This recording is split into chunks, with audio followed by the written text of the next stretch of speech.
Hi అండి అందరికీ. నా ఛానల్ ఎవరైనా కొత్తగా చూస్తున్నట్టయితే ప్లీజ్ సబ్స్క్రైబ్ చేయండి. ఈరోజు కార్తీక దీపంలో ఏం జరిగిందంటే, జ్యోత్స్న పారిజాతం ఎలాగైనా బయటకు వెళ్ళాలని చూస్తుంటే శివనారాయణ అక్కడే కూర్చొని ఉండడంతో వాళ్ళు బయటకు వెళ్ళలేకపోతారు.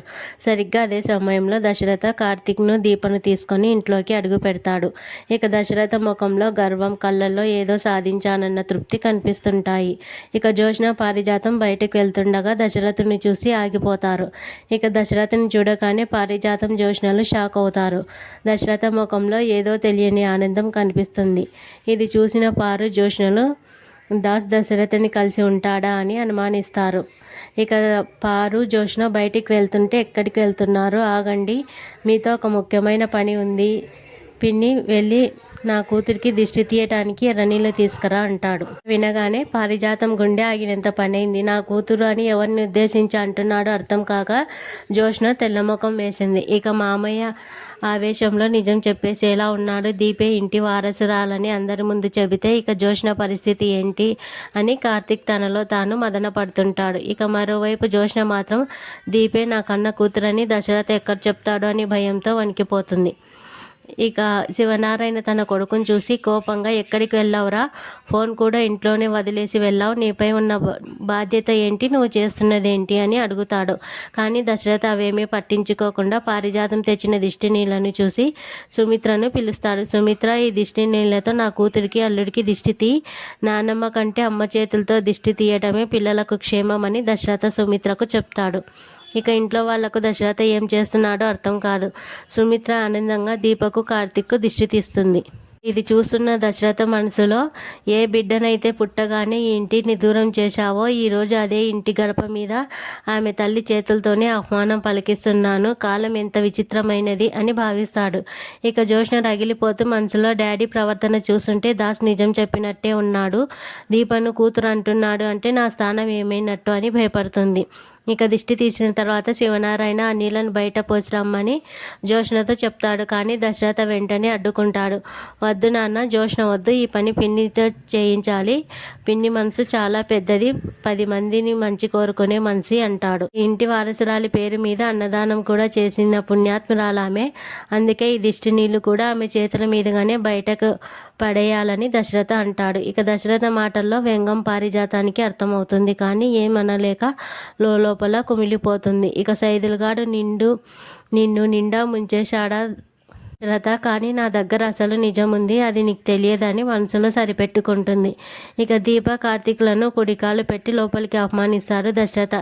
ఇవన్నీ కొత్తగా పెళ్ళైన వాళ్ళకి చేశారని పారిజాతం అనగా అన్నిటికీ సమాధానం ఇస్తానని దశరథ పారుకి కౌంటర్ ఇస్తాడు. ఇక లోపలికి వచ్చిన తర్వాత దశరథ అందరికీ స్వీట్ తినిపించమని పారిజాతానికి చెప్తాడు. ఇక పారిజాతం అయోమయంలో స్వీట్ తీసుకొని దీప వైపు వెళ్తుంటే దశరథ ఆపుతాడు. ఎందుకు కన్ఫ్యూజ్ అవుతున్నావు పిన్ని, నా కూతుర్ని స్వీట్ తినిపించు అని అంటాడు దశరథ. అసలు నీ కూతురు ఎవరు దశరథ, ఇక్కడ దీప ఉంది, జ్యోత్స్న ఉంది, నువ్వు ఎవరిని ఉద్దేశించి అంటున్నావు అని అంటుంది పారిజాతం. నా కూతురికే పెట్టాలని దశరథ చెప్పడంతో జ్యోత్స్న, పారులు షాక్ అవుతారు.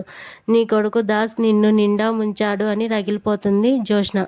గోళ్ళు కొరుక్కుంటూ అటు ఇటు తిరుగుతోంది. ఇక ఆమె మనసులో ఒకటే ప్రశ్న, డాడీకి నిజం తెలిసిందా లేదా, ఒకవేళ దాస్ అన్ని నిజాలు చెప్పేస్తే డాడీ నన్ను ఇలాగే చూస్తాడా, లేక మెడపట్టి బయటకు గెంటేస్తాడా అని భయపడుతుంది. ఇక డాడీ, మమ్మీని కాపాడడానికి నేనున్నాను కదా, మీరెందుకు అంత టెన్షన్ పడుతున్నారు, నేనే కిడ్నీ ఇస్తున్నాను కదా అని నమ్మకంగా అంటుంది. కానీ లోపల మాత్రం శాంపిల్స్ మార్చిన విషయం తెలిస్తే నా పని ఖతమని భయపడుతోంది. ఇంతలో దీపన్కు ఎందుకు దిష్టి తీయించారని శివనారాయణ కొడుకుని అడుగుతాడు. రోజు గుడిలో అర్చన చేయించినప్పుడు పూజారి గారు ఒక మాట చెప్పారు. దీపకు నరదిష్టి చాలా ఎక్కువగా తగులుతోందంట, జాగ్రత్తగా ఉండమని చెప్పారు. దీపకు కన్యాదానం చేసిన నేనే కదా, ఆ లెక్కన దీపన్ కూడా నా కూతురే, నా తండ్రిగా తన బాధ్యత తీసుకోవడం నా ధర్మం అని చెప్తున్నాను అని అంటాడు దశరథ. అన్నీ ముగిసిన తర్వాత దీప కార్తీక్లో ఒంటరిగా ఉన్నప్పుడు దీప తన ఆనందాన్ని ఆపుకోలేకపోతుంది. కళ్ళల్లో నీళ్లు తిరుగుతుండగా కార్తీక్ను హత్తుకుంటుంది. బావ, నా తండ్రి నన్ను కూతురు అని పిలిచిన అక్షరం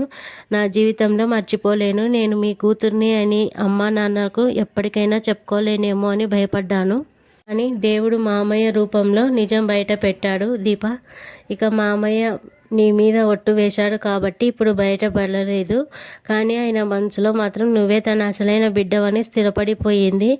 ఆనందమే ఆయన ముఖంలో కనిపిస్తోందని కార్తీక్ అంటాడు.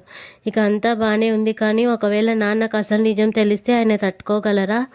ఆపరేషన్కి ఒప్పుకుంటాడా అని దీప కార్తీక్ను అడుగుతుంది. మనం ఇప్పుడు ఆపరేషన్ మీద దృష్టి పెట్టాలి దీప. అత్తయ్య ప్రాణం ముఖ్యం, మిగిలినవన్నీ కాలమే నిర్ణయిస్తుంది. నువ్వు ధైర్యంగా ఉండు అని కార్తీక్ సమాధానం చెప్తాడు. ఇక మరి దశరథ్కి నిజం తెలిస్తే పరిస్థితి ఏంటనేది, దీప తన బిడ్డను చంపుకొని తన భార్యకి ప్రాణం పోస్తుందంటే దశరథ ఒప్పుకుంటాడా లేదా అన్నది రేపటి ఎపిసోడ్లో తెలుస్తుంది. సబ్స్క్రైబ్. బాయ్.